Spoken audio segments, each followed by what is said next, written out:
그들이 수소를 잡고 아이를 데리고 엘리에게 가서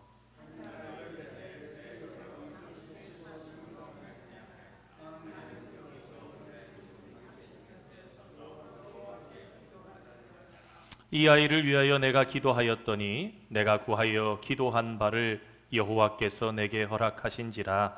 그러므로 나도 그를 여호와께 드리되 그의 평생을 여호와께 드리나이다 하고 그가 거기서 여호와께 경배하니라. 아멘. 오늘도 주님을 사랑하는 마음으로 수요 예배를 세워 가시는 우리 귀한 성도님들 한 분 한 분을 주님의 이름으로 축복합니다. 귀한 기도 감사드립니다. 기도하다가 우리 집사님 기도 가운데 이런 말이 제 마음에 와닿아서 이렇게 한번 따라서 고백했으면 좋겠습니다. 주님께서 세워주시는 은혜가 있는 이 저녁 되기를 원합니다. 우리 한 번만 더 해볼까요? 주님께서 세워주시는 은혜가 있는 이 저녁 되기를 소망합니다. 우리 옆에 분들과 함께 그렇게 인사하겠습니다. 주님께서 세워주시는 은혜가 있는 이 저녁 되기를 소망합니다. 주님께서 세워주시는 은혜가 우리 모두에게 가득하기를 소망합니다. 오늘 함께 읽은 사무엘상 1장은 이스라엘이 이방 민족들을 가나안 땅에서 다 몰아내고 정착한 후에 사사들이 다스리던 시대에서 이제 왕이 정치하는 왕정 시대로 넘어가기 바로 직전에 그런 과도기적인 시대를 배경으로 하고 있는 이야기입니다. 그런데 이 사사들이 이스라엘을 다스리던 시대에는 중앙 정부가 없었기 때문에 여러 가지 면으로 불완전한 그런 통치의 모습을 보입니다. 제가 지금 이렇게 말씀드리는 게 왕이 있어야 된다라는 식으로 혹시라도 좀 이런 설명을 자주 하기 때문에 그렇게 받아들이시면 안 됩니다. 이러한 이방 민족의 침입과 여러 가지 고통은 늘 무엇으로부터 시작됐지요? 사사기를 보면 이스라엘이 여호와의 목전에 악을 행함으로 그랬다는 것을 기억하시고 하나님께서 꼭 왕을 세우셔야 했던 것은 아니었지만 이 사사 시대를 지나면서는 이 백성의 완악함을 보시고는 왕을 세우기를 허락하시고 그리고 그 왕들 중에서 다윗 왕조를 세우실 계획을 또 구원하시려고 가지셨구나, 그런 큰 틀 안에서 드리는 말씀입니다. 그들에게 왕을 중심으로 한 조직적인 행정체제가 없었고 그리고 지파를 중심으로 한 자기들의 자치지역 내에서 그 지파를 다스리는 그런 정도의, 물론 그 벗어나서 대사사들도 있기는 했습니다만은 그러한 시대를 살다 보니까 나라 전체적인 발전보다는 그저 눈앞에 급급하게 일어나는 그런 어려움 속에서 생존하는 것이 그들의 우선된 목표였습니다. 바로 그러한 시대가 사사시대, 특별히 사사 말기에는 더욱더 그러한 모습이 심해지고 있었습니다. 상황이 그러다 보니 뭐 잘 훈련된 군대가 있었겠습니까? 나라의 그 거국적인 차원에서 발전된 무기를 갖출 그런 여력이 있었겠습니까? 그런 것이 없었기 때문에 위험에 미리 대비한다. 요새 보니까 미디안 족속이 심상치 않아, 군대를 길러야겠어, 뭐 이런 미리 대비하고 뭐 10만 양군설 뭐 이렇게 해서 대비하는 그런 것이 불가능했기 때문에 항상 사사기의 그들의 모습은 외적의 침입을 받은 이후에 하나님께서 보여주시는 신적인 능력을 소유한 지도자들을 의지해서 구원을 받는 그런 모습, 그리고 그들이 사는 날 동안에는 평안하게 있는 그런 모습이었습니다. 그래서 이러한 사사 시대는 한마디로 혼돈의 시대다. 그래서 성경은 이 사사기에 세 차례나 이렇게 이야기를 하죠. 그때에 이스라엘의 왕이 없으므로 사람이 각기 자기 소견에 옳은 대로 행하였더라. 앞에서도 얘기하고 중간 결론에도 그렇게 얘기하고 마치면서도 대결론에서도 그렇게 얘기를 합니다. 자기 소견에 오른 대로 행동하는 그런 시대. 무엇입니까? 그야말로 자기 주장과 폭력이 난무하던 그런 시대가 아니었겠습니까? 그러나 이러한 혼돈의 시대에도 하나님의 눈은 하나님을 경외하는 그런 시대에 대표할 만한 의인을 찾고 계셨습니다. 성경을 보면 하나님의 눈은 항상 그렇습니다. 온 세상을 두루 살피시면서 그 마음의 중심에 하나님을 경외하는 자가 있는가? 내가 내 종 다윗을 보니 그 마음이 내게 합한지라. 세상이 혼탁해 갔지만 창세기 앞부분에 보면 그러나 노아는 여호와께 은혜를 입었더라. 하나님 보시기에 하나님의 시선이 노아에게 머물고 하나님의 시선이 다윗에게 머물렀고, 그랬던 것처럼 이 사사시대 말기에도 하나님께서는 당신을 경외하는 의인을 찾고 계셨습니다. 하나님께서는 회복이 불가능한 것처럼 보이는 이 사사시대를 이제 종식하시고 이스라엘 백성들은 새로운 시대로 인도할 지도자를 친히 예비하셨고, 그 혼돈의 시대에 오늘 제목처럼 보석같이 빛나고 있었던 한나의 가정을 바라보셨고, 한나의 가정에 은혜를 베푸셔서 한나의 가정을 통해서 이 사사의 시대를 끝내고 왕들이 통치하는 시대를 열어갈 수 있는 그런 놀라운 시대적 사명을 가졌던 지도자 사무엘을 세우셨던 것입니다. 그러면 어떻게 해서 이 한나의 가정이 혼돈의 시대 속에서도 빛날 수 있었는지 말씀을 통해서 오늘 저녁 잠시 생각해 보시면서 우리도 이 혼탁한 시대 속에서 한나의 가정과 같은 그런 빛나는 가정, 축복받는 가정, 우리가 능력이 있어서가 아니라 하나님께서 은혜를 베푸셔서 우리도 모르는 사이에 정말 또 우리의 다음 세대를 세워가는, 또 시대를 바꾸어가는 놀라운 역사가 저와 여러분의 가정을 통해서 하나님께서 일으켜 주시기를 소망합니다. 한나의 가정은 에브라임 산지에 살던 레위의 후손이었습니다. 한나의 남편이었던 엘가나는 하나님을 경외하는 사람으로 이스라엘 남자들이 하나님의 집에 매년 올라가는 3대 절기 외에도 모든 가족들을 데리고 따로 매년 제를 드리러, 그러니까 1년에 한 번씩 드리는, 우리 가족이 오늘은 함께 예루살렘 올라가서 예배 드리는 날이야. 이때 당시에는 이제 실로에 있었겠죠. 그러니까 실로로 올라갔겠지요. 이 출애굽기에 보면 무교절, 맥추절, 무맥 수장절 이렇게 나와 있지요. 하나님께서 모세오경에 말씀하십니다. 이스라엘의 모든 남자는 1년에 3번 나에게 보이라.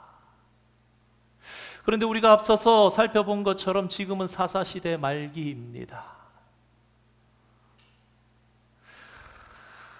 이 시대에 매년 제를 드리러 올라갔던 이 엘가나의 가정을 성경학자들은 3대 절기 중에 하나를 지켰던 것이 아니라 이 세 절기에도 당연히 보이면서 또한 가족을 정결하게 하나님 앞에 가정을 바치고 하나님의 은혜를 입기 위해서 더해서 그렇게 지켜갔던 엘가나의 가정이었을 것으로 그렇게 주장을 하고 동의를 합니다. 다시 말씀드립니다. 이 시대가 어떤 시대였습니까? 사사시대 말기입니다. 제사장의 아들까지도 하나님의 제사를 무시하고 불법을 저지르고 성소에서 일하는 물깃는 여자를 겁탈하던 그런 상황. 그러한 현실 속에서 온전히 하나님의 명령과 규례와 법도를 지키려고 애쓰는 엘가나의 가정, 어찌 하나님의 시선이 머물지 않을 수 있었겠습니까? 그렇습니다. 이 가정은 마치 창세기 6장의 노아처럼 사사기 시대의 말기에 당대에 복이 드문 그런 가정이었던 것입니다. 그런데 성도 여러분, 그런 구별된 가정이었구나, 그런 거룩한 가정이었구나, 거기서만 멈추면 안 됩니다. 여러분, 보기 드문 경건한 가정이라고 해서 그럼 그런 경건한 가정에는 아무런 문제가 없었을까요? 우린 그런 오해를 하면 안 됩니다. 하나님께서는 우리 믿음의 분량대로, 우리의 믿음의 장성함에 따라서, 믿음의 수준에 따라서 항상 우리에게 이런저런 일들로 하나님을 바라보게 하시고 예수 그리스도의 십자가에 부딪히게 하시고 우리를 그리스도의 장성한 분량에까지 길러 가십니다. 엘가나의 가정에도 문제가 있었습니다. 그리고 그 문제는 충분히 큰 갈등을 일으킬 요소가 있었습니다. 그 중에 한 가지입니다. 그 중에 한 가지, 오늘 본문에 드러나는 것은 한나에게 자식이 없었다라는 것입니다. 엘가나에게는 한나와 브닌나라는 두 명의 아내가 있었습니다. 한나라는 이름은 은혜를 입다, 그런 뜻을 가진 말이고요. 브닌나라는 이 여자의 이름의 뜻은 다산 혹은 풍성함이라는 뜻을 가지고 있는 그런 이름입니다. 그러므로 우리는 이러한 이름에서부터 한나는 남편으로부터 혹은 하나님께로부터 은혜를 입은 사람이라는 것을 우리가 암시되어서 받을 수 있고, 또 브닌나라는 이름의 뜻 역시 그 뜻처럼 자식이 많아서 아이를 낳지 못하는 한나와 갈등 관계에 있을 것임을 역시 짐작할 수 있게 됩니다. 아이를 낳지 못하는 여인이 당하는 고통과 순환은 역사를 분문하고 과거나 현재, 앞으로도 언제나 큰 불행 중 하나일 수밖에 없습니다. 창세기를 통해서도 나타난 믿음의 조상들 이야기 속에서도 엿볼 수 있지 않습니까? 아이가 없었던 아브라함과 사라, 야곱의 아내 중에 아이를 갖지 못했던 라헬 같은 경우에도 그것이 갈등이 되지 않았습니까? 심지어 유치원생 정도 나이밖에 안 된 아이가 우리 엄마 애 못 낳는다고, 엄마 애 이거 아이 가져서 이기라고, 그 불화 가운데 5살, 6살 됐을 그 아이가 나가서 합판체를 가져다가 자기 엄마 주고, 그렇게 하는 엄마들의 경쟁, 그게 가정에서 자식들에게까지 얼마나 영향을 미쳤는지 알 수도 있고요. 이 아이를 낳지 못하는 부인들의 상심은 그래서 매우 컸습니다. 반대로 믿음의 조상들의 아이를 가졌던 여성은 비록 그가 종의 신분이라 할지라도 믿음의 조상의 부인을 능멸하고 멸시했던 기록을 우리는 보게 됩니다. 사라의 여종이었던 하갈 같은 경우가 그랬었지요. 그런 상상을 한번 해보십니까? 빨래 잘하고 밥 잘 짓던 하갈이 어느 날 네가 지어라 이러면서 사라에게 대들었을 그런 모습을 한번 상상해 보게 됩니다. 이제 너는 쫓겨날 거야 그러면서 의기양양했던 하갈의 어리석은 모습을 얼마든지 우리는 상상해 볼 수 있을 것입니다. 엘가나의 집안에서도 이러한 문제가 발생해서 매년 여호와의 집에 올라갈 때에는 이 브닌나가 한나를 격분하게 만들어서 한나로 하여금 눈물의 세월을 보내게 합니다. 그런데 여러분, 이 시대의 사람들은요, 일반적으로 폭력적인 분쟁을 통해서 자신의 억울함을 토로하고 분쟁의 당사자에게 위해를 가하고 가정을 파탄내던 그런 시대였습니다. 사사시대 아닙니까? 혼돈의 시대가 아닙니까? 자기 소견에 옳은 대로 행하던 때가 아닙니까? 그야말로 자기 주장과 폭력이 난무하던 시대였다라는 것을 우리가 잊고는 그냥 한나는 하나님께 이렇게 간구했구나, 그렇게 생각해서는 안 됩니다. 다들 이기심으로, 다들 자기 주장으로, 다들 윽박을 지름으로, 다들 주먹을 불끈 쥐므로, 때로는 멱살을 붙잡음으로 자기의 주장을 이루어내던 혼란했던 시대 속에 이러한 한나의 모습은 빛날 수밖에 없었던 거예요. 그렇게 보면 한나의 모습이 더욱 빛나게 되지요. 한나는 세상을 따라가지 않았습니다. 한나는 당시 사회의 사람들이 그러던 것처럼 그렇게 하지 않았습니다. 한나는 억울했지만 그 모든 문제를 조용히 하나님께로 가지고 갔습니다. 괴로운 자신의 마음을 하나님께 고하며 눈물로 기도드렸습니다. 기도할 수 있습니다. 때로는 위로가 될 때가 있어요. 그래서 소리 크게 지르면서 기도하시는 분들도 있습니다. 그렇게 기도하면 마음이 시원해질 때도 있습니다. 그런데 때로는 그런 모습 속에 우리의 육신의 한계를 넘지 못하는 그런 연약함도 보잖아요. 때로는 우리의 그런 윽박지르는 기도 속에 마치 내 한을 풀려 그러는 그런 부족한 모습도 보게 되잖아요. 아, 주님 죄송합니다. 제가 제 이 감정을 이기지 못하고 주님 앞에 이렇게 기도했습니다 할 수 있는데, 성도 여러분, 한나는요 크게 소리내어 하나님 앞에 부르짖었던 것이 아닙니다. 육체적인 감정을 풀어내려 하지 아니하고, 어쩌면 그녀는 자신의 집안 문제를 사람들에게 드러내는 것을 부끄럽게 여겼을지도 모릅니다. 어쩌면 그러한 성숙한 모습으로 조용히 입술만 움직이며 모든 것을 아시는 하나님 앞에 아뢰는 그런 성숙함이 혼돈의 시대, 무질서의 시대 속에 한나에게는 있었던 것 같습니다. 그렇게 오직 하나님을 향해 하나님만 바라보며 드렸던 한나의 진실된 기도는 하나님의 마음을 움직이기에 충분했고, 마침내 위대한 지도자 사무엘을 아들로 얻는 큰 선물을 받게 되었습니다. 사랑하는 성도 여러분, 하나님께서는 항상 혼돈의 시대에도 어떠한 역경 속에서도 하나님을 경외하고 있는 가정이 있는지를 살펴보신다는 사실을 우리는 기억해야 하겠습니다.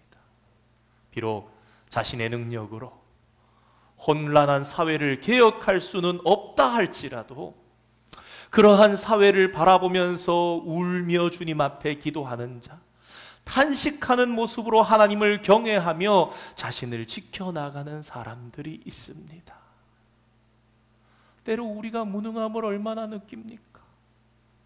때로 큰 하나님의 일을 생각하면서도 나가서 행하지 못하는 그러한 우리의 모습에 대해서 부끄럽고 죄송하고, 이렇게 있어도 되는가? 내가 이렇게 예배만 드려서 뭘 바꿀 수 있는가? 내가 이렇게 기도만 해서 무엇을 할 수 있는가? 그러나 사랑하는 성도 여러분, 오늘 분명히 기억하시기 바랍니다. 이렇게 울고 탄식하며 기도하며 하나님을 경외하는 자들은 결코 무능한 것이 아닙니다. 이렇게 단식하며 울며 기도하며 하나님을 경외하며 자신을 지켜나가는 우리의 모습이 결코 무능한 것이 아닙니다. 에스겔 9장 4절의 말씀을 제가 한번 읽어보겠습니다. 여호와께서 이르시되 너는 예루살렘 성읍 중에 순행하여 그 가운데에서 행하는 모든 가증한 일로 말미암아 단식하며 우는 자의 이마에 표를 그리라 하시고. 무슨 말씀인가? 하나님께서는 그러한 자를 기억하신다라는 거예요. 표시해 두시고 아신다는 거예요. 한나가 울며 소리 없이 기도해도 하나님께서 행하신다는 거예요. 한나가 계획해서 한나가 나는 이런 지도자를 세울 거야 그렇게 했습니까? 내가 사사시대를 종식할 거야 그랬습니까? 내가 의로운 왕의 시대를 세워서 이스라엘 나라를 구원할 거야 그렇게 했습니까? 그녀는 그저 속이 상하고 답답하여 하나님 앞에 조용히 기도했을 뿐인데, 그 성숙한 신앙의 모습을 하나님께서는 기뻐하시면서 그녀를 의로운 도구로 들어서 쓰시는 거예요. 그러므로 오늘 저와 여러분이 그저 예배하는 자, 그저 기도하는 자, 그저 하나님의 일에 아무것도 하지 못하는 자라는 생각을 버리시기를 바랍니다. 일은 하나님께서 하십니다. 그러나 우리가 우리의 속을 주님 앞에 경건하게 해나가면 그 일을 이루는 가정, 그 일을 이루는 부모, 그 일의 터전을 이루고 만들어내는 그런 놀라운 믿음의 도구로 그렇게 사용해 주신다는 것입니다. 하나님의 말씀을 땅에 떨어뜨리고 짓밟고 있는 사람들의 틈에서 끝까지 말씀을 수호하고 하나님을 경외하는 삶을 우리가 살아간다면 하나님께서는 한나를 통해서 허락해 주셨던 은혜를 우리의 시대에도 우리의 가정에도 얼마든지 베풀어 주신다는 이 귀한 사실을 믿음으로 붙잡으시고 저와 여러분의 가정을 보배롭고 빛나게 만들어가는 그런 성도들 되시기를 주님의 이름으로 축원드립니다. 두 번째로 생각해 볼 것은 엘가나는 한나의 소원을 허락하고 여호와의 뜻에 동참했다라는 것입니다. 한나의 가정이 하나님의 큰 은혜를 받게 되었던 이유는 한나의 기도와 헌신만이 있어서 된 것이 아니었습니다. 그뿐 아니라 남편인 엘가나의 바른 신앙이 있었기에 가능했던 것입니다. 그렇다면 엘가나는 어떤 사람이었습니까? 그는 먼저 모든 가족에게 하나님을 경외하며 경건한 생활을 할 것을 독려하던 사람, 그래서 모든 가정을 이끌고 매년 예배하러 올라갔던 사람, 뿐만 아니라 가정의 화합을 위해서 애썼던 사람, 한나와 브닌나가 다투게 되었을 때에 위로하며 화합시키려고 애썼던 그런 사람, 다시 말해서 사사시대 속에서 보기 드문 의인이었습니다. 게다가 그는 한나가 자신과 상의하지 않고 그 아들을 나실인으로 구별해서 평생을 하나님께 바치겠다고 서원했다는 말을 듣고도 동요하지 않는 것을 보게 됩니다. 오히려 기꺼이 자신의 아내의 서원을 승낙하여 주었던 그런 믿음의 사람이었구나 하는 것을 우리가 알게 됩니다. 민수기 30장 말씀을 보면 이 30장 전체가 서원법에 대한 그런 말씀입니다. 하나님 앞에 이러이러하겠습니다, 이런 약속을 하겠습니다, 서원하는 것에 대한 서원법. 거기에 대한 일반적인 하나님의 규례는 이렇습니다. 사람이 여호와께 서원하였거나 결심하고 서약했으면 깨트리지 말고 그가 입으로 말한 대로 다 이행할 것이니라. 하나님께 서원했으면 반드시 지켜야 한다, 그러한 의미의 말씀입니다. 만일 남자라면, 만일 성인이라면 그 남자는 반드시 그 서원을 갚았어야 했습니다. 바꾸지 못하는 것입니다. 만일 과부라면, 만일 이혼해서 혼자 사는 여인의 경우에도 책임을 함께 짊어질 남편이 없었기 때문에 일반적인 남자와 같이 자신의 서원에 대해서 책임을 지면서 반드시 그 서원을 이행해야만 했습니다. 하지만 예외가 되는 사람들이 있었습니다. 하나님께 서원했다 할지라도 한 단계를 더 거쳐야 되는 사람들이 있었습니다. 그것은 아버지 밑에서 살고 있는 아직 결혼하지 않은 여인, 그리고 결혼한 여인의 경우에는 이 서원이 성립되기 위해서는 반드시 자신의 아버지나 자신이 남편이 그것을 듣는 날에 나는 그렇게 하길 원하지 않는다. 결혼한 여자의 경우 남편이 여보 나는 싫어요 이러면 그 서원이 효력을 잃어버린다라는 것입니다. 딸이 서원을 했는데 아버지가 내 딸아 나는 그렇게 하기를 허락할 수가 없다 그러면 그 서원을 지킬 수가 없는 거예요. 하지만 그들이 인정하거나 혹 아무 말도 없으면 그 서원을 듣고도 여자의 서원 역시 효력을 지키게 된다. 그것이 민수기 30장 말씀에 기록되어 있는 서원법에 대한 하나님의 규례입니다. 그러니까 오늘 본문을 통해서 우리는 알게 됩니다. 엘가나는 아내 한나의 서원을 승낙해 주었구나, 동의해 주었구나 라는 것입니다. 엘가나도 아내 한나가 브닌나를 통해서 상처받고 힘들어하는 모습을 보았을 것이고, 한나가 그렇게 하나님의 집에 들어가서 통곡하면서 기도하는 장면을 어쩌면 여러 번 보았을지도 모릅니다. 그렇게 한나가 그토록 바라던 임신을 했는데 엘가나의 생각에 만약에 그 귀한 자식을 하나님께 바친다면 한나를 위해서 좋지 않겠다라고 그가 판단했다면 듣는 날에 거절할 수도 있는 것입니다. 여보 그렇게 되면 나는 당신 생각을 해서 내가 허락을 하지 못하겠소. 그렇다면 합법적으로 하나님께서 주신 규례 안에 무리가 되지 않게 그 아이를 바치지 않아도 얼마든지 가능한 것이었습니다. 그러나 엘가나는 모든 생명의 출생은 하나님께서 주관하신다는 것을 잘 알고 있었고, 아내 한나의 임신 역시도 하나님께서 그렇게 그에게 허락하신 결과라는 사실을 너무도 잘 알고 이해하고 있었습니다. 그래서 한나의 서원대로 행하는 것이, 남편 된 자신이 그 서원에 동의를 해주는 것이 믿음의 가장된 자신의 도리라고 그렇게 받아들였던 것입니다. 그래서 아이를 하나님께 바친다는 아내의 서원에 전폭적으로 동의했고, 오직 하나님의 때를 기다리면서 젖을 뗄 때까지 아이를 최선을 다해서 양육한 다음에 하나님께 바치게 되는 것을 보게 됩니다. 그렇습니다, 성도 여러분. 이러한 남편 엘가나와 또한 이러한 아내 한나가 이룬 신앙의 가정, 이 가정은 하나님 앞에서 선을 행하며 아름답게 빛났던 것입니다.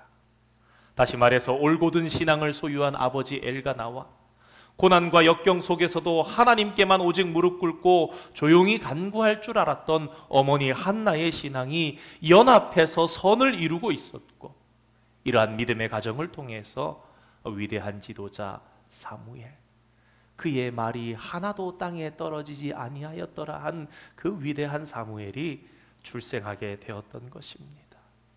사랑하는 성도 여러분, 하나님께서는 오늘 이 시대에도 하나님을 경외하는 바른 신앙의 가정을 통해서, 남편과 아내의 믿음 안에서의 화합을 통해서 서로의 믿음을 세워주고 서로를 인정하고 서로 도와주고 서로를 위해서 기도해주는 남편과 아내를 통해서 오늘날에도 이 땅의 혼돈의 시대를 종식시키고 다음 세대, 이 나라를 이끌어갈 믿음의 지도자를 얼마든지 하나님께서는 양육하신다는 사실을 기억하시면서 바른 믿음의 가정을 일으켜 세우기 위해서 힘쓰시는 그런 저와 여러분 되시기를 주님의 이름으로 축원드립니다.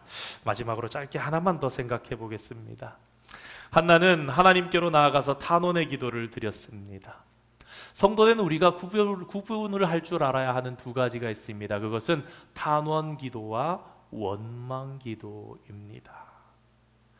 탄원 기도라는 것은요, 하나님께 자신의 모든 상황을 알리며 호소했습니다. 그런데 상황이 하나도 바뀌지 않은 거예요. 여전히 어렵습니다. 여전히 주위의 적들이 둘러싸고 있습니다. 여전히 어려운 환경들이 물러가지 않았습니다. 그렇지만 그럼에도 불구하고 하나님을 향한 끝없는 신뢰를 표시하며 감사의 기도를 하는 것이 탄원 기도입니다. 우리가 시편에서 다윗의 탄원 시편을 많이 보지 않습니까? 주변의 대적들이 여전히 나를 둘러싸고 있지만 그러나 나는 감사하며 나의 원수가 내 앞에 괴멸되리니, 그런 얘기들을 하는 겁니다. 한나는 자신의 안타까운 상황을 온 마음을 다해서 진정으로 하나님께 호소했습니다. 그리고 하나님께서는 그녀의 기도에 사무엘이라는 아들을 허락해 주셨습니다. 이후에 이 사무엘은 우리가 잘 아는 것처럼 이스라엘을 하나님께로 인도하는 그런 영적인 지도자로 성장하게 되었습니다. 물론 이 일이 앞서 말씀드린 것처럼 한나가 기도를 통해서 기도했던 그런 의도했던 일은 아니었습니다. 하지만 하나님께서는 지치고 힘든 상황 속에서도 하나님을 원망하지 아니하고 진정한 탄원의 기도를 올려드렸던 올바른 신앙을 소유했던 한나와 그녀의 가정을 통해서 그녀가 상상했던 이상의 결과를 허락해 주셨던 것입니다.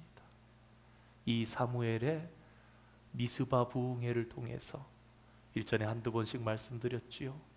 다윗과 요나단이 그 자리에서 은혜를 받으며 신앙이 부흥하고 성장했을 것이다. 마찬가지로 우리가 살아가는 이 시대, 저와 여러분의 가정에서도 조용히 하나님께 탄원의 기도로 호소하는 그런 한나 같은 모습이 곳곳에서 발견되는 그런 우리의 아름다운 모습 되기를 원합니다. 내 상황이 바뀌지 않는다 할지라도 하나님을 향하여 결코 원망하지 아니하고 여실히 나는 하나님을 찬송하리라. 나는 여전히 하나님을 감사하리라. 나는 오직 하나님만 붙들리라. 혹 한나와 같은 모습보다는 기복적인 신앙의 영향을 받은 이기적인 기도와 사사시대처럼 자신의 의견을 일방적으로 통보하는 그런 기도의 모습이 오늘날 그리스도인들 안에는 없습니까? 자기 소리만 외치고 만족스러운 마음으로 예배당을 떠나는 그런 성도들의 모습은 없습니까? 사랑하는 성도 여러분, 혼돈의 시대 속에서도 엘가나와 한나의 가정은 그야말로 보석처럼 더욱 빛났습니다. 그들의 가정은 하나님께서 시선을 두시고 바라보시며 기뻐하셨던 가정입니다. 그래서 그러한 가정을 통해서 하나님께서는 정말 이스라엘의 놀라운, 이스라엘을 새롭게 하시는 귀한 영적인 지도자를 선물로 주셨습니다. 이제 오늘 우리의 가정도 혼돈의 사사시대 속에서도 보석처럼 빛났던 한나의 가정같이 고통과 역경의 상황 속이라 할지라도 분열과 폭력이 아니라 하나님을 향한 진정한 단원의 기도, 하나님을 향해서 의롭게 가정을 세워가는 그런 가정, 하나님을 향해서 세상을